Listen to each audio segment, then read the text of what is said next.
மார்கழி கனவு 30 நாள் 30 பாடல் வரிசையில இன்னைக்கு 7வது பாடல். கீசு கீஸ் என்றெங்கும் கீசு கீஸ் என்றெங்கும் ஆனை சாத்தான் கலந்து பேசின பேச்சரவம் கேட்டிலையோ பேய்ப்பெண்ணே, காசும் பிறப்பும் கலகலப்ப கைப்பேர்த்து வாச நறுங்குழல் ஆட்சியர் மத்தினால் ஓசைப்படுத்த தயிரரவம் கேட்டிலையோ நாயக பெண் பிள்ளாய், நாராயணன் மூர்த்தி கேசவனை பாடவும் நீ கேட்டே கிடத்தியோ தேசமுடையாய் திரவேலோர் எம்பாவாய். உங்களெல்லாம் நான் எப்படிதான் எழுப்புறதோ தெரியல.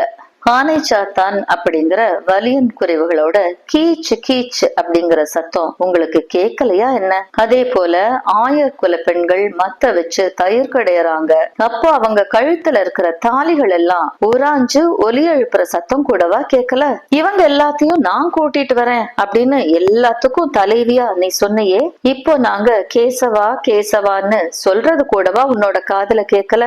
இப்படி தூங்குறியே, சீக்கிரமா கதவை திற அப்படின்னு எல்லாத்தையும் எழுப்பறா நம்ம கோதை. பெருமாளுக்கு பொதுவா பல திருநாமங்கள் இருக்கு. அதுல கேசவா அப்படிங்கிற நாமத்தை தினமும் 7 தடவை சொல்லிட்டு நம்ம வீட்டை விட்டு கிளம்பினா எல்லா வேலைகளும் தடை இல்லாம முடியும். நம்ம வாழ்க்கையில ஏற்படுற தடைகளை கடக்க இந்த பாடலை நம்ம பாடலாம். இந்த பாட்டை ஆண்டாள் மதுராவில இருந்து 12 கிலோமீட்டர் தூரத்துல இருக்கிற ஆயர்பாடிய மனசுல வச்சு பாடியிருக்காங்க. இனி அடுத்த பாட்டோட நான் நாளைக்கு உங்களை வந்து சந்திக்கிறேன்.